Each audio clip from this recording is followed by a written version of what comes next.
Ladies and gentlemen, open banking pioneers, thank you for joining us and a very warm welcome to our campfire. Now, we're all gathered here today to talk about a topic that impacts us all, digital ID. As you all know, and you have heard me say countless times, the UK created the blueprint for open banking. And we also have one of the most progressive data regimes in the world. Yet one important piece of the puzzle is missing, and that's universal digital ID. Now, this is odd. As many of you know, digital ID is based on a set of validated data attributes and credentials for a digital world. Now, this drives greater demand for security and trust. Now, open banking, as we know, ensures that all data is shared securely and with consent.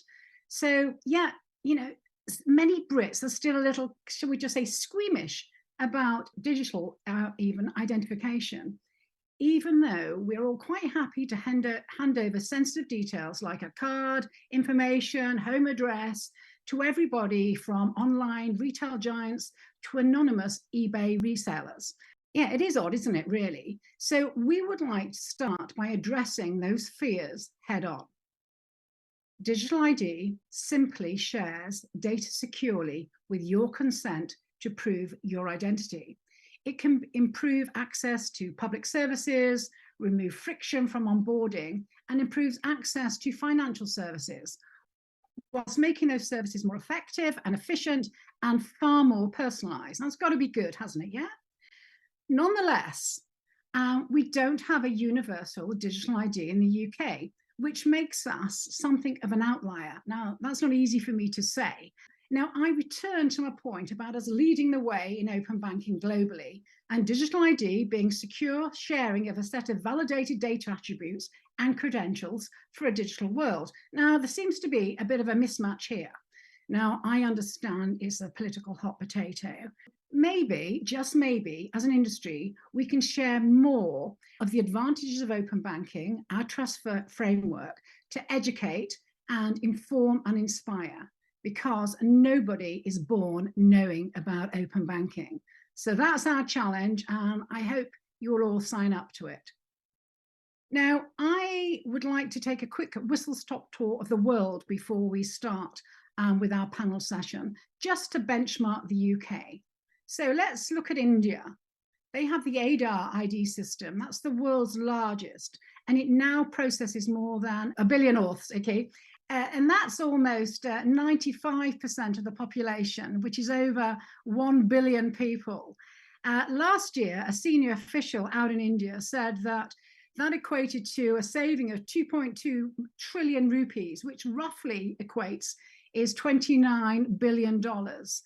And that is through a reduction in fraud and the elimination of duplicate entries in records that are used to distribute benefits. So huge countrywide efficiencies there. The EU recently reached provisional political agreement on the core elements of a framework for a European digital identity, which is called EID. Now, it's expected that 80% of all Europeans by 2030 will be signing up for this. In the US, Canada and Australia, which many of you will know, are among many countries moving quickly on digital ID. Norway, Sweden, Finland, they already accept bank-issued EIDs, also known as Bank ID. And this is a way of identification from government authorities. And here we go. Somalia recently joined a range of countries from other with a low income. Then they're included with Afghanistan, Bangladesh. These have all introduced official universal digital ID. And here for me, this is a key thing. Digital IDs are an enabler of financial inclusion. And in the words of Bill and Belinda Gates, their foundations say that it's an effective tool against poverty. Now, nations like the UK, digital ID would be a force multiplier for financial services, enabling us to remove friction, reduce errors, save costs, and potentially pass them on to customers, and improve audit trails. Now, there are challenges, of course, and we're going to be looking at some of those today. data ownership, risk and liability frameworks, commercial models, just to name a few. And let's not forget that huge data sets are a big target for cyber criminals. India, which I just cited before, they had a breach in 2018 where more than 1.1 billion people's data was compromised. So cyber security and resilience by design has to be part of the digital ID conversation. Now, this is a conversation, as I said at the top, that impacts us all. Now, we'd love you to engage with our panel and send them questions. Come on, you can test their knowledge. Now, to address these challenges and celebrate the opportunities, and as you know, we'd love a little bit of a provocative conversation at OBE. We've gathered a panel of industry experts, leaders to inform and inspire you.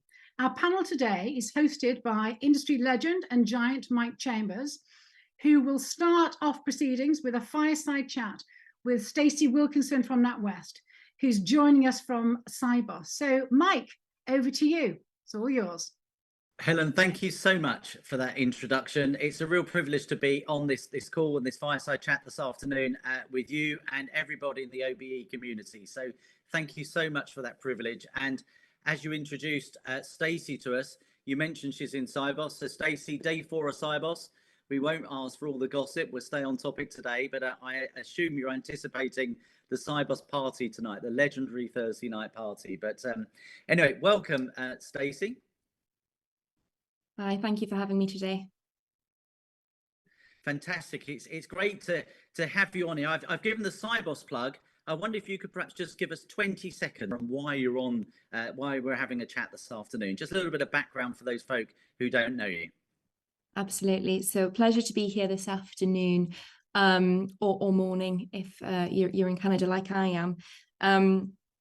NatWest are in our Bank of APIs department currently piloting digital identity solutions in the UK market. We are increasingly aware of the opportunity to better serve our customers that digital identity and attribute sharing presents. And the discussion today is really just about how we can continue to help move this market forward with some of the fantastic industry experts on the call. Fantastic. So you've highlighted the fact we're going to be joining a panel later on, but this is your moment in terms of the chat. And I thought for the start of this conversation, it would be really good to start with the definition. If we're really going to get and try and unpack what digital identity is and what the universality of that is, how would you very briefly define, firstly, a digital identity? How would you define that? I would define a digital identity as the ability to share certain identity attributes about yourself in a digital manner. How important is the extra word, the universality of that? Why is that word important as a preceding to the digital identity? I think it's incredibly important because universality of a digital identity means that an individual would be able to use that same digital identity across a number of different use cases and businesses, rather than having to, potentially set up individual digital identities dependent on the use case or the business that individual wanted to interact with. So the universality of the identity solution provides that customer or that individual with the opportunity to reuse credentials that they've already set up and streamline their journeys even further. Fantastic. I think we'll probably circle back to that in the panel in terms of friction and friction free, and like streaming apps and bank apps and ID and passwords. You've got a way of bringing that together in a very universal way. Otherwise, we won't see adoption. But we're going to cover that in the panel later on. But let's just sort of frame the conversation. Having dealt with the definition, let's frame the conversation with sort of the problem statement. What is the issue or the problem or the pain point that we're trying to solve with this concept of a digital ID? I think that problem and pain point could be looked at from a number of different angles. I'll start with the consumer angle or the customer angle. Currently, if an individual is going through a journey digitally, there are multiple points in which that individual will have to either share information about themselves. This could be through, filling out long forms that include their attributes such as name, date of birth, address, phone number, email, and even more.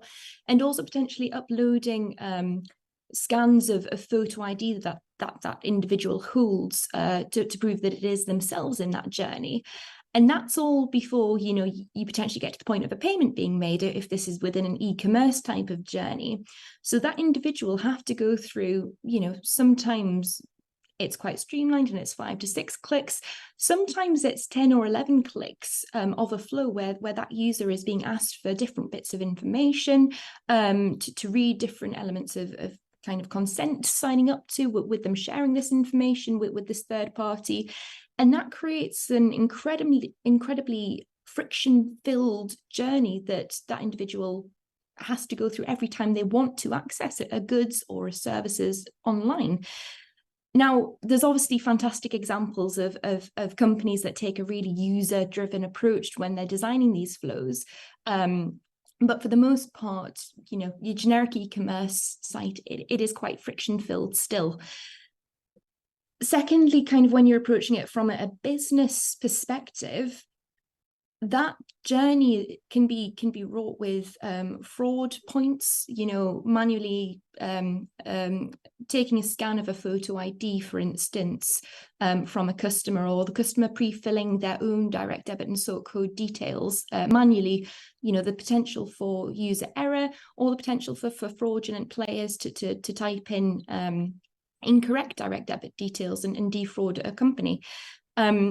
So digital identity can help ensure that it is actually that user, that individual in that journey trying to access that goods or service. So there's benefits for both parties there. Thanks for that. And when we talk in the panel, we're going to be talking about some examples of things that have been happening in different geographies and here in the UK. But I guess to help us frame the rest of this fireside chat and that panel conversation, where there are lots of ID solutions available in the market, and where are they missing the mark? Where are the gaps that need to be filled? I think in the UK market specifically, the big gap is around trust and education. So from an individual's perspective, it's the need for that individual to understand what this identity solution provider does, how they are accredited, what that accreditation mean, what is the UK's trust framework? What does that mean to me as an individual if a company is certified under that framework? And as part of that, it's brand trust, which is, the opportunity that I think that banks have here as trusted institutes and custodians of individuals' data and money at the end of the day. So I think that the emergence of digital identity solution providers in the UK is fantastic. We're seeing, kind of different ways of approaching digital identity solutions, but without that trust, that consumer trust or brand trust, it's going to be increasingly hard to drive adoption, and the onus is on the individual to understand what a trust framework is and how that identity solution provider is operating within that framework. And I think that is the, kind of biggest missed mark of the emerging identity solution providers in the UK market. Thank you. And so as we position the definition, the problem statement, Daniel's asking a question, and it really relates to what you've just said in terms of where people might be missing the mark. And the suggestion from Daniel is that there's been slow adoption in the UK. Would you say that we've had slow adoption to digital ID in the UK? Absolutely. And I think that goes very strongly to Helen's points in the intro to this session as well, that there is a bit of a reticence with the UK population around digital identity and data sharing and the implications of data sharing and its potential negative connotation that's attached to it. And I think that is one of the primary reasons for this slower adoption in the UK. I also think that there's possibly an element of the education piece that I was mentioning there as well. what exactly is a digital identity? What does it mean to me? What are the use cases? Where can I use this, and how will it actually improve my experiences? I think that better education in those angles will help drive that adoption forwards. And I know we'll talk more about adoption in a minute. So that's just my initial thoughts on it. So as you sort of start to expand on what the market might look like and how different players are looking at this, would you say that players are coming from different angles on the subject, all looking for a digital ID, but would you say that people are approaching it from a different way? Absolutely, I would, and you know, I do describe the UK market as an emerging market here. I think that there's two primary routes of looking at digital identity in the UK right now that I'm seeing. The first one is based on document upload and using a verified government issued photo identity document to form a credential that sits within a third party's identity solution app or wallet, if you like. So essentially, you know, a scan of your passport or your driving license, and that being assigned to you as an individual as an identity credential. We're seeing some good traction in that space. You know, a great example of this is Yoti in the UK market. And secondly, I think that there is, you know, the bank-based identity approach, which is where NatWest are currently playing in pilot with OneID, who are an identity solution provider in this space. And essentially that allows an individual to reuse their bank identity credentials that are stored securely within their bank. And they can then choose to pass those through to a third party via a trusted identity solution provider that sits within this UK's trust framework as well. That in that instance, your banking app essentially acts as your identity wallet, if you like, as well. Just thinking about what you just said about banking apps there, I wanted to ask you a question around adoption. What would we need to solve that issue as we solve those issues to gain widespread adoption? And we've had an anonymous question, but a question also asked about from the audience has talked about you know, the role of education. How do we educate businesses? So as we think about adoption, you know, how would we gain widespread adoption of a universal digital ID? So I think that you've kind of got a trifecta here. You have adoption, you have trust, and you have the use case is all kind of aligned in a circle there, and you have to kind of get one right to get them all in, and that would lead to widespread adoption. Now, I think that the adoption angle depends on the identity solution. So if we talk about bank-based identity for a second, if I was to use a bank-based identity solution when I'm signing up for a social media site, let's say in the first instance, am I going to associate my bank with that particular use case? Is that going to feel a bit funny or a bit strange to me as a consumer? You know, quite likely. But within the realm of, for instance, payments, I expect my bank to be present in that journey. Therefore, I expect a bank-based identity solution to be present in that journey for me. So I think it really does come from the use case approach and where customers expect the identity to be, and that's what helps with the education angle as well. Because if I expect it there, then it doesn't feel as strange to me. And then once I start to use it in those use cases where I expect it, and it progresses into additional use cases, this is very much the model that we're seeing with Bank ID in the Nordics in particular. I'm then more comfortable with using that identity solution in other use cases, such as social media login. I think that, you know, that there's a part for government to play in this space as well in driving adoption and use cases. It's mean in Belgium that their digital identity solution, one of the primary, that is now the primary login method for the Belgian government website. And also with an open banking lens, HMRC is probably, Helen will correct me if I'm wrong here, but definitely the key adoption drive for open banking payments in the UK. So there's really a role for the public sector to play in driving adoption as well, which I think again builds on that trust and that education and that trifecta that I mentioned at the start. Fantastic. And you just referenced open banking, and Helen, I think my last question to you before we get together about the Pad Open Banking, we're in front of the open banking excellence community. Folk are heavily involved and engaged in this space. What's the role of open banking data in this whole subject of digital ID? Yeah, so I think that the open banking is the key that could unlock digital identity in the UK, because it is, most of the UK banks are already plugged in and sharing data in a standardized format through standardized rails.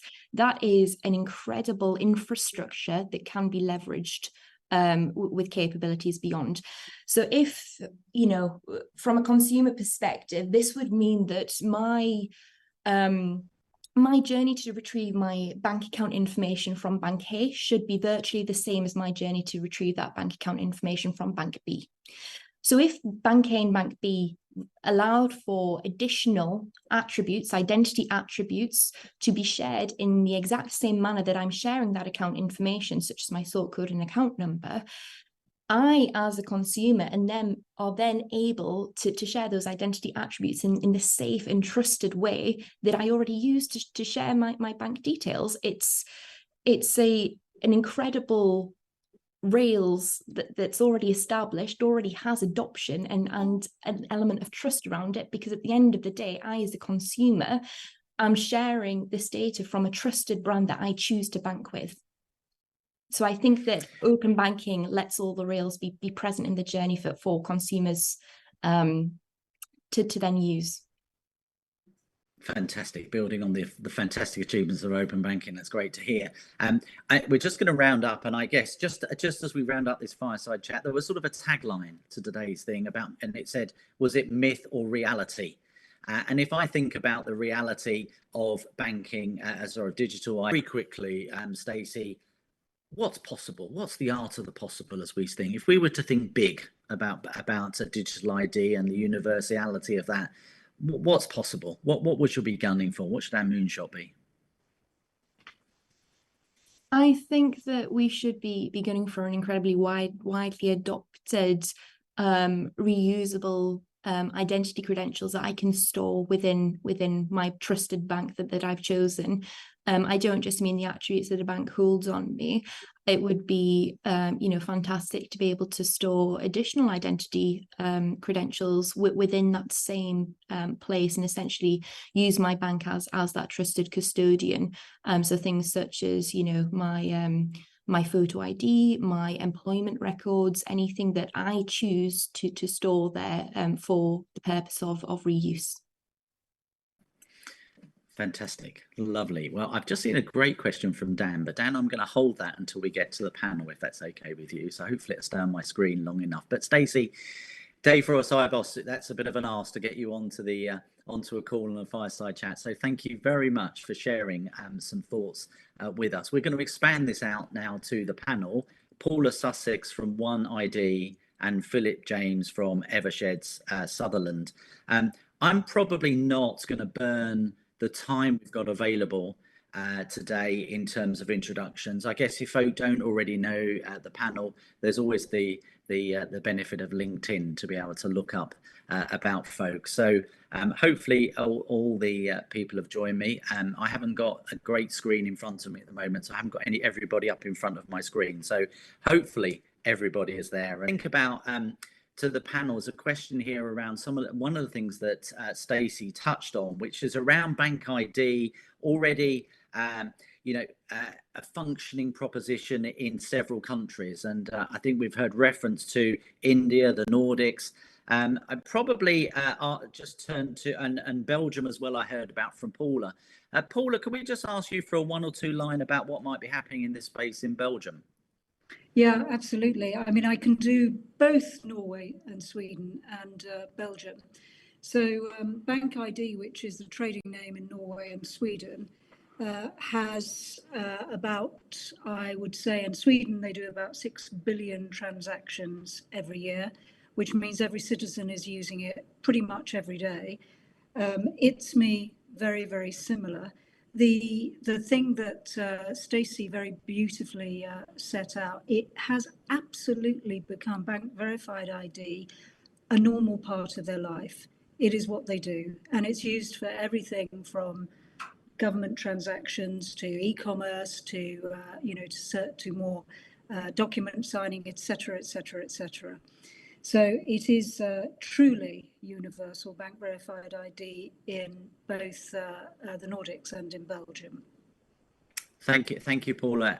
Any other one-liners from anyone else in the panel about other geographies? Because whilst that's really important, we are going to move on to the United Kingdom. So any one-liners from anybody else on the panel? Mike, if I may, I was just going to make the comment that it's not always to be an advantage to be first mover.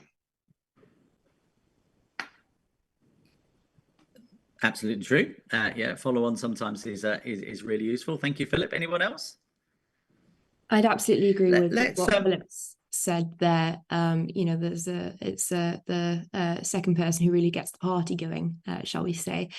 Just very quickly, in Australia, there's some fantastic bank collaboration happening with Connect ID and the bank consortiums there in terms of creation of a reusable digital identity as well. So, the use cases obviously go well beyond Europe, and see Helen had mentioned India as well, but we are seeing emergence globally. So very excited to continue the conversation on how the UK can catch up in effect. Well, let's pick up on that catch-up thing and think about what might be holding the UK back. Paula, I was particularly interested in OneID's journey. Part of that, if you could just share, how you felt you might have been held back, or the UK might be being held back, and how we might tackle that. Where we've seen really steady adoption, I think you've seen the state having an effective relationship with the banks. And so they've been able to say, banks, please become part of this public-private infrastructure. And then the banks have said, yep, we want to play that role. So you've had an absolutely, as Stacey was saying, trusted set of identity attributes. And government has said, it's fine, we will use this too. So, mandated services like your tax return, driving license would go through that route. And then, as Stacey was saying, that is the way that citizens get used to it. I think all of us, when we are used to doing bank verified ID, are saying, this is the only way I want to do it. It is convenient, it avoids fraud, it avoids cyber risk. And of course, the data just continues to be held by your bank as it is today.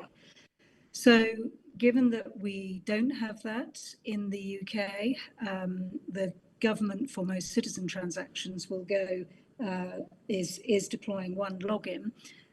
We need to look at, exactly as Stacey was saying, not only the brilliant support of the banks like NatWest and others, supporting companies like my own, but also to find the use cases where people find it the most natural to start with. Payments is a very good example, but also we're finding that KYC processes also are a very good starting point where people are finding it's a natural part of the process. And that, I think, when citizens, when consumers get used to it, will start to drive adoption. Fantastic. Thank you for those insights, Paula. I wanted to ask you a question. We're thinking in the context of looking at what might be holding the UK back through the lens of what other countries have done. And Ross, we've talked about a really difficult word to say, universality, and I haven't said it right, and interoperability. What are the challenges in respect of this universal aspect and the interoperability aspect from a digital ID perspective? What challenges do we face?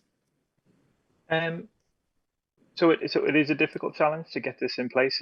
This isn't simple technology, and it is, pretty cutting edge in that it's been introduced in the last number of years. A lot of new authentication protocols coming out, OpenID Connect and everything like this that are very good. And kind of harken back to the question around kind of what simple messages could be used to educate businesses and users around the potential of digital ID. I think that kind of falls down to like fraud prevention, inclusion, and convenience from my perspective. But I think to implement those properly, you need a kind of a very clear set of standards and a clear set of kind of trust framework, essentially. And this is what we can see the UK government doing. They're just doing it quite slowly from my perspective. I might be wrong in that, so happy from everyone else to kind of speak in. You know, we've gone through a number of consultation processes now. They've gathered a lot of feedback from a large number of areas, businesses and organizations, and that's good. But really then kind of implementing and testing a solution, and you know, as Paula mentioned, testing a solution with specific use cases, making sure that works, and then go, okay, well, how will this work with different use cases? It needs to be what I'd call like a graceful deployment, as opposed to there's a big bang, everyone needs to get involved, everyone needs to adopt this immediately. And that doesn't really fit with the UK's culture, as I understand it. You know, that people would be forced into using a particular technology. That kind of falls back to the issues potentially with trust. So from my perspective, the use of this a universal digital identity would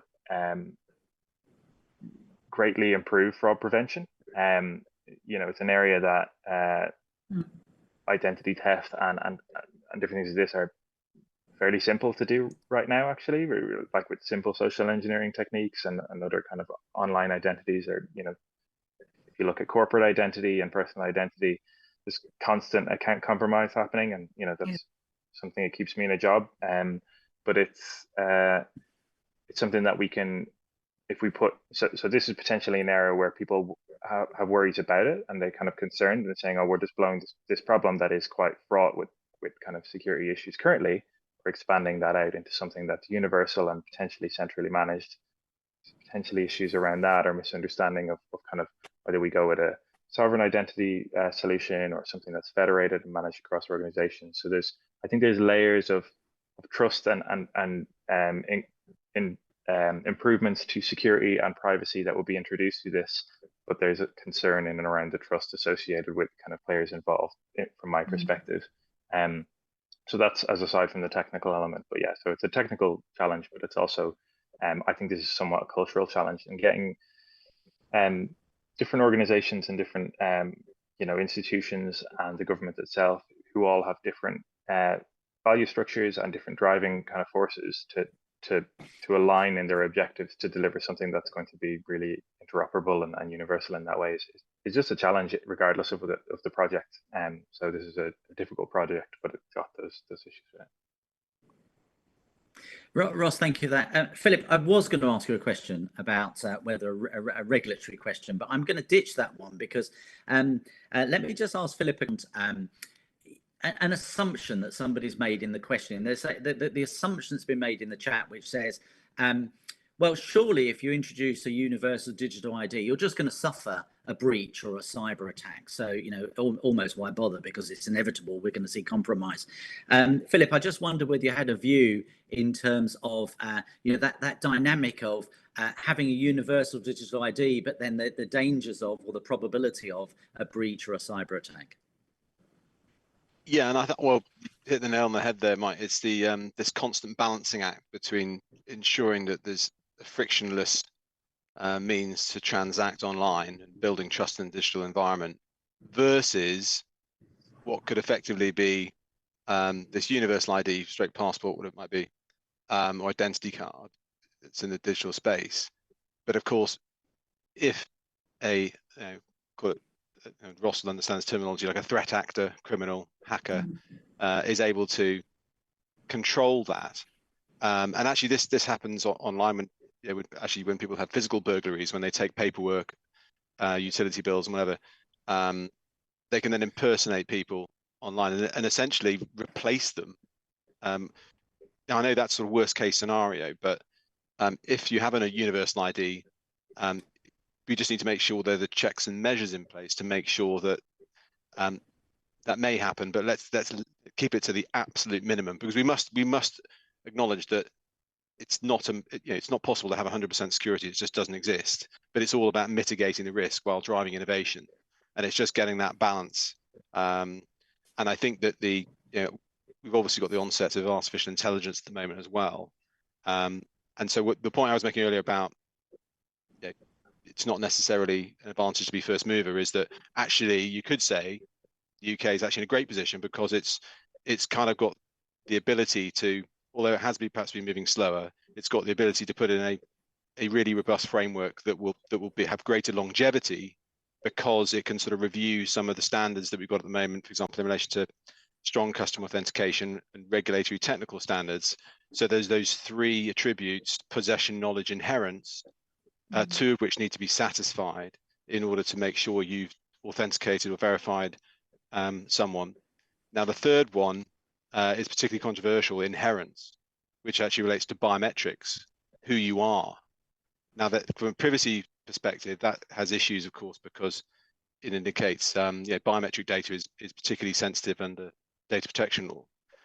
But the issue we have now with artificial intelligence, and I'm sure Ross and NCC and his team, I know they're sort of cutting edge on this along with other specialists in this area, is that the AI is now so sophisticated that it's becoming easier and easier to actually impersonate biometrics themselves. And so, like, you at the moment, you are assuming that I am who I say I am right now, but there is this sort of, like, we should all have this sort of zero trust baseline, whereby no one trusts anyone, especially if they're going to transact with them, unless they've authenticated who they are. So I think it's sort of reconfiguring our assumptions about how we transact, because unless we do, we risk, obviously, damaging a great opportunity to introduce universal ID, which I think would be a fantastic thing. But we also just need to be aware of the risks when we go into it eyes open. And just on the back of that, Mike, as well. Ross, yeah, go for it. Yeah, because the original question was, suffering a breach in this area is kind of bound to happen. I guess it's the difference in risk. So, like, as I mentioned a second ago, currently identities, so digital identities are constantly being compromised, and then non-digital identities as well are very, very easy to. There's a lot of fraud around identity theft is a huge industry. I think it's a £1 trillion industry globally, and so what a digital identity introduces potential to kind of manage that in a slightly different way. That introduces new risks. A universal digital identity, the risk changes slightly. So instead of my bank account being compromised or a social media account that I own being compromised and just my data kind of or my identity being potentially used in a fraudulent means as a result of that, the risk changes in that you would have an aggregate group of people or organizations or institutions or a single entity managing that data in a particular way, so that if there was a breach associated with that, potentially a subset or all of those identities could be leaked or accessed in a way that they're not meant to be. And so so the threat changes. But if you look at examples of this where it's done well in Bank ID in the Nordics, because they've had time to think about how this is done, universality or the universality of this is implemented, they have a lot of controls in place, which are, none of these controls are perfect, but there's a lot of individual controls in place for individual transactions that these people are using, where their ID is verified for an individual transaction. That increases the fraud prevention and kind of identity theft risks on that scale hugely. And then with the kind of consultation process that the government is going through, and the organizations like Paula's OneID and what NatWest are doing, and the kind of the conversations that we're having around this, allow us to set or stall and go, okay, well, there's a secure way to do this, or there is a way that we can accept a risk. There's a risk averse way of doing this, that will ensure that the standards that are required for any identity provider or any kind of broker of identity or any party that's involved has to maintain certain standards. So I think it's a net benefit, even though we are definitely introducing new risks. Financial crime teams will need to update how they do transaction monitoring and how they kind of analysts actually look for different types of fraud, because new types of fraud will change on the back of this. But that's all good news. We're upping the bar actually by introduction of this. So yeah. Cool. Mike, Paula, let me just ask you a question. Sorry, I was going to jump in there. Sorry, you go ahead with your question. Well, I had a question for you, and it was about the role of third parties. And I'm thinking sort of the things you might have done in moving this together. We talked about the banks and the big banks, and some of the questions in the chat were about how difficult it is for banks with their back office and mainframes to change and adapt. Yeah, what role can third parties play in bringing large players together to find solutions in digital ID? Well, let me see if I can link those two questions with the interesting conversation from colleagues Philip and Ross. So first of all, the trust network, or trust framework rather, that the Department of Science, Innovation and Technology has, that companies like mine and others do give you a very high guarantee around standards that the identity service providers can be trusted. So there is a pretty effective trust framework in place. And I think that DSIT can actually do more to support the promotion of that trust framework as something that consumers can absolutely use. But I think it is down to commercial players like my company, though we are also a trust scheme, but also more of the banks. Because if we go back to the respect in which data can be compromised, without wishing to, well, perhaps this is the right forum to wave the flag for the banks, they have to have some of the most advanced cyber protection in any industry because they are looking after our bank accounts. So in terms of encouraging consumers to go to digital ID, using your bank as a set of credentials is absolutely the way to go. And as Ross said, Bank ID has been absolutely the trailblazer in that. And we, in this country, are modelled closely on what they are doing. Thank you up on this sort of the universality or the interoperability. A question for Stacy, really. I'm thinking of a lot of things back in the open banking debate around what commercial models. So in the digital ID space, Stacy, what might a commercial model look like? Or will establishing a commercial model be a challenge? I'm thinking about investment costs. I'm thinking about op costs. No, absolutely. And in part, I think that's why open banking is such a fantastic foundation to build on top of, because a significant investment from all banks has already gone into establishing the open banking rails and connectivity there. Obviously, you know, maintenance, additional data points, all of that does come with costs attached to it. But I do think that there is a commercial model to be found here for bank-based digital identity. I think it's particularly when you're looking at it in a B2B2C type space, it is, you know, possibly not the right model to charge a customer to access essentially their own identity information, but to charge the business for the reduction in fraud that this identity could provide them with, or this enhanced customer experience, you know, removing some of their friction points, which might increase their conversions and increase the customer enjoyment in their journeys. That is, in my opinion, a chargeable service, which is why I think that commercial model will be and should be centered in that B2B2C space. Thank you. I'm sort of thinking now we could move on to think about how this sort of universal digital identity might play out in the UK. And I'm looking at the questions in the chat, and an open question to whoever in the panel that fancies taking this. But I'm just thinking about in the era of financial inclusion. What could digital ID do in terms of changing the dynamics for those who are excluded financially in society? Does anyone on the panel fancy taking that question? I could come up with some, I'm sure others can as well, Mike, but Philip, go for it.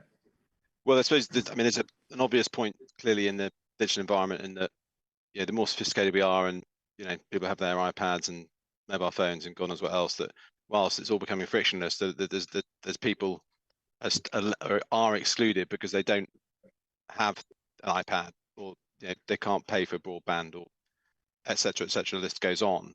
And you know, I'm sure it's not the case, but there's always the risk that, of course, that the those frictionless services are provided for the better off rather than everyone.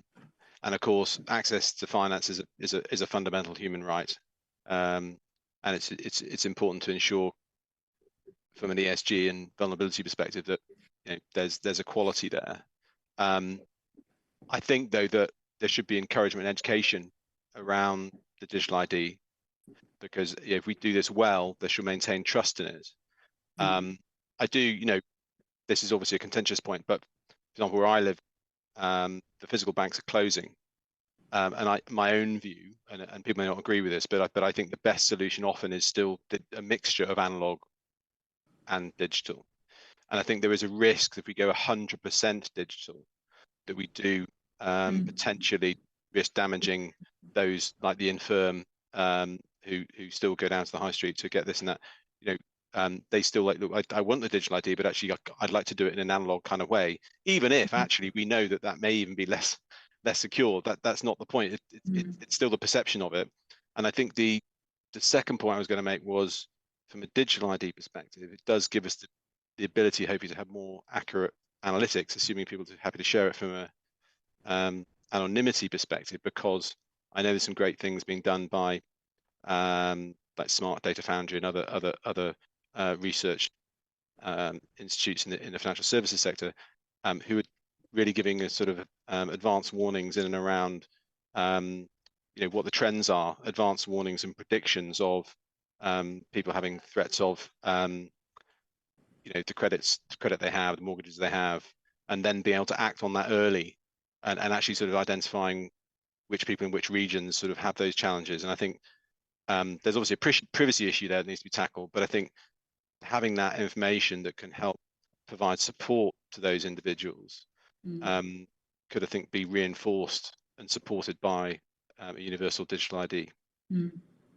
Just got a couple of points to add on to the great points Philip's made there. And when I approach the topic of inclusion with digital identity, recognizing that there may always, unfortunately, be edge cases, but the strive is to make us as inclusive as possible. And the first kind of thoughts that I have around this are always centered around, actual access, which Philip touched on there with the analog still being a preference for many people. And, there's some fantastic innovation happening in particularly within Europe at present, to have spaces where those individuals that want more of that analog experience can enter into a branch or a post office or wherever it may be, and use a machine to create a biometric based credential for themselves, which can then be popped into a digital wallet and essentially give them the ability to open a bank account or something if they are perhaps an immigrant, for instance. I always really think about the optionality here and the choice for customers.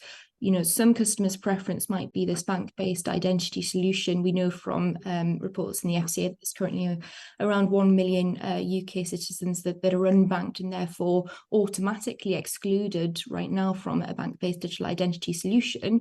And then on the flip side, with photo ID or document upload solutions, you have an estimated potential 10 million that are unbanked, and the regional potential differences there.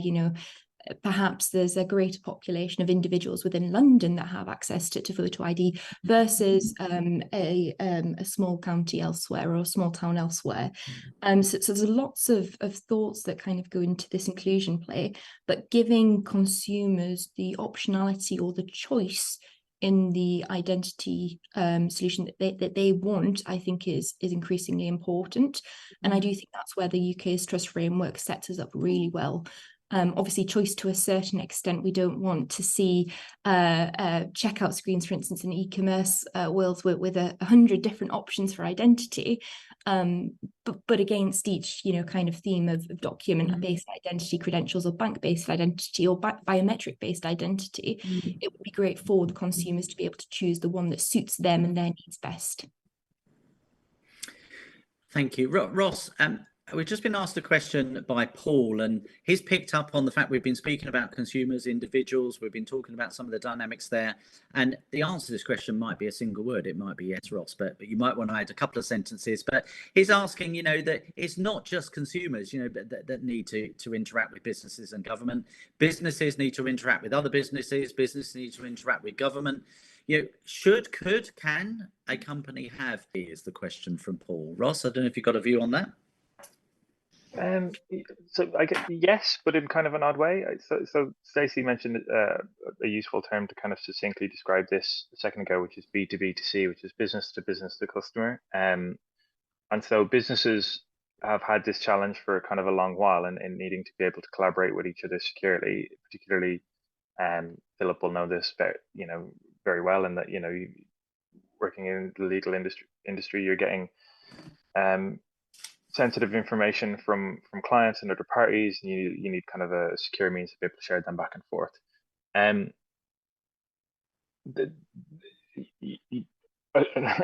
As it currently stands, organizations don't get one single digital ID. So Microsoft doesn't have one ID that rules Microsoft, and that kind of they share that around.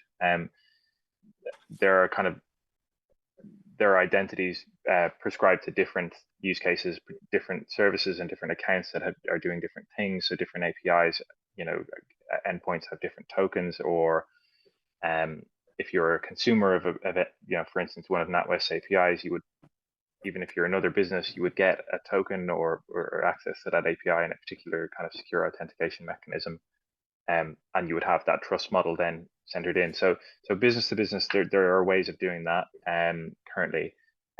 Whether that needs to change, I'm not too sure. As I understand it,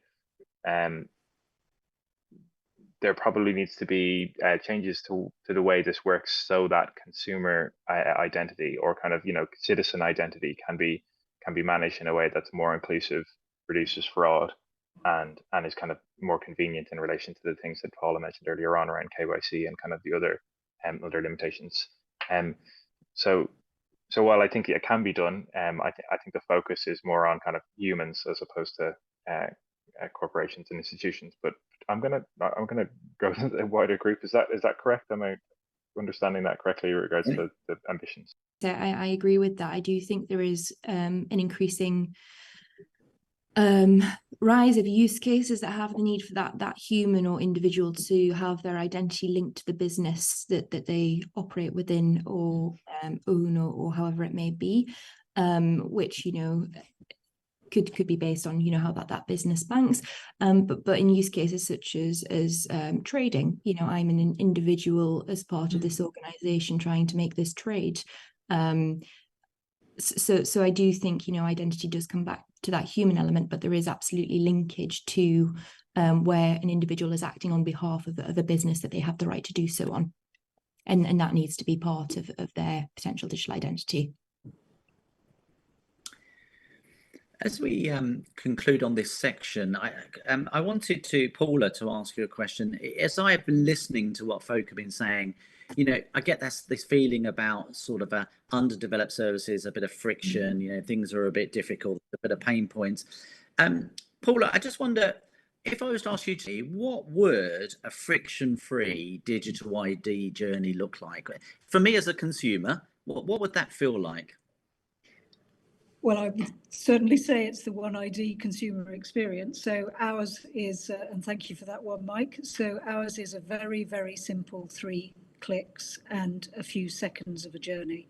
So consent is given, handed off, pick the bank. Bank says, yes, Mike Chambers is Mike Chambers, and your transaction is done. And it pretty much takes the time that it has taken me to describe that process. So super friction free. And if I can, Mike, just going back to the question on universality, some very, very on point comments from our colleagues. But I think if you go for the 80-20, we should simply be, for those that are banked or using documents in wallets, but those that are banked, we should be using identification, digital identification more intensely and with rigor. Because we've just seen the online safety bill pass. We have a wild west of an internet out there, The UK is the fraud country of Europe, I believe.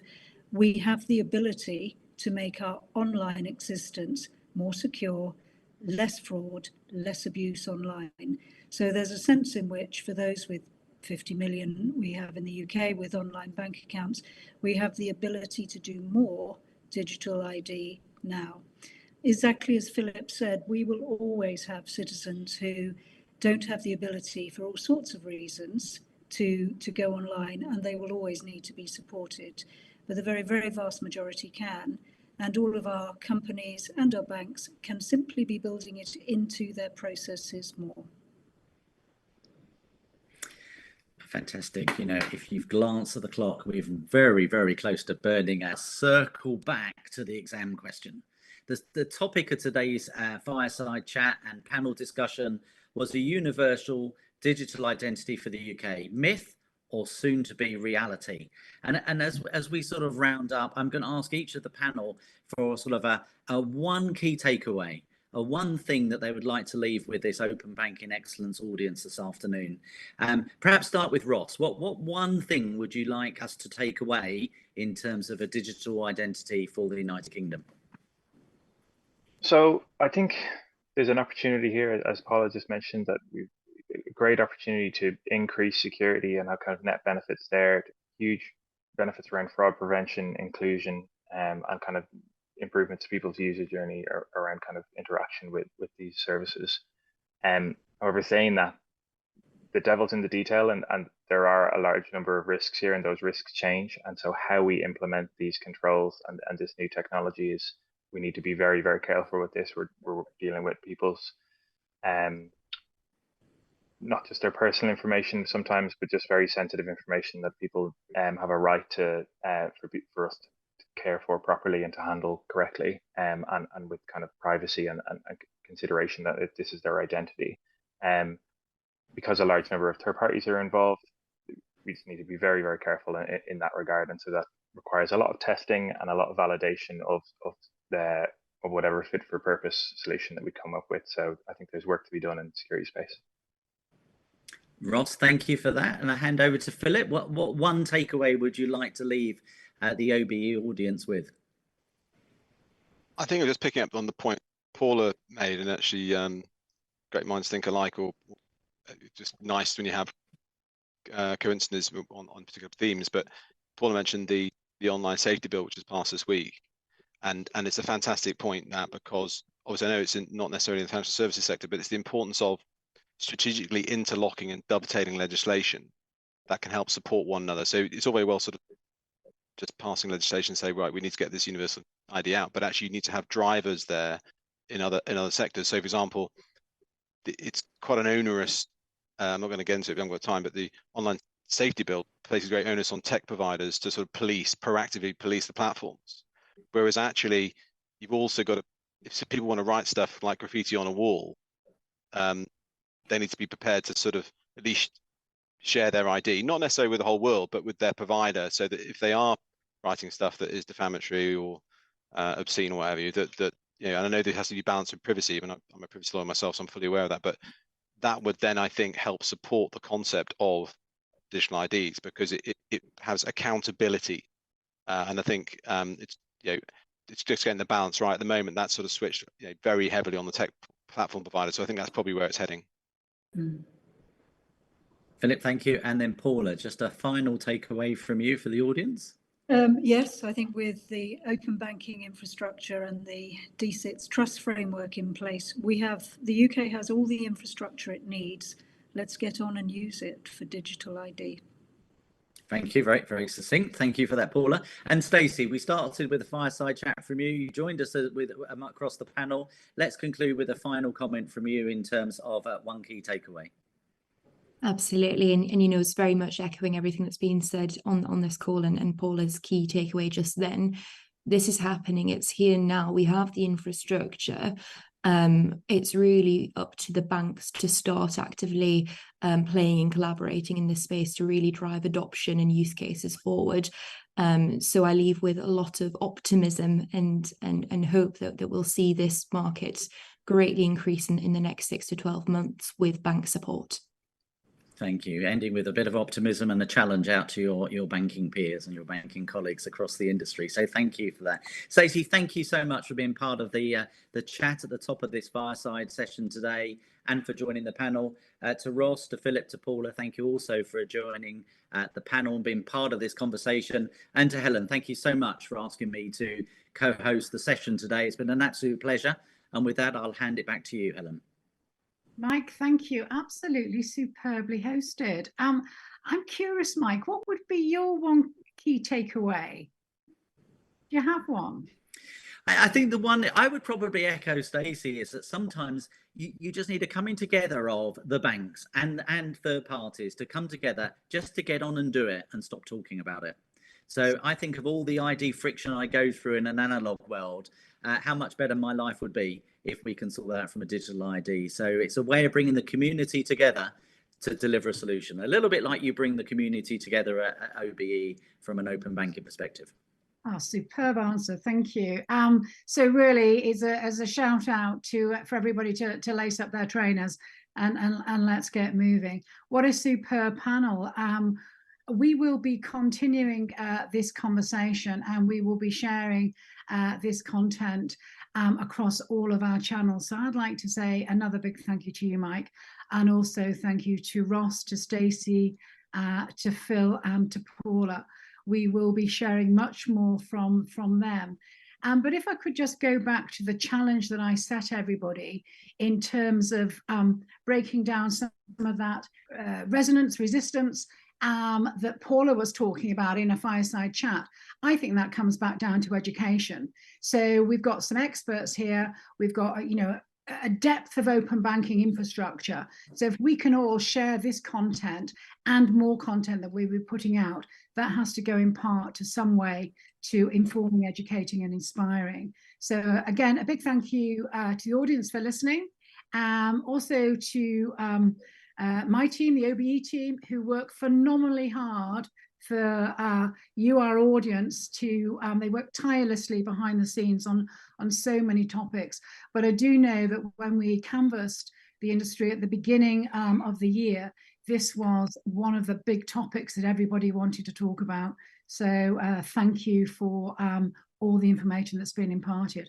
I will actually, just before I wrap up, give Ross and NCCs that we're doing a roundtable next Monday at 1 o'clock on cybersecurity. So Kaylee will put all the details in LinkedIn so you can register for that. It's all about building a resilience by design.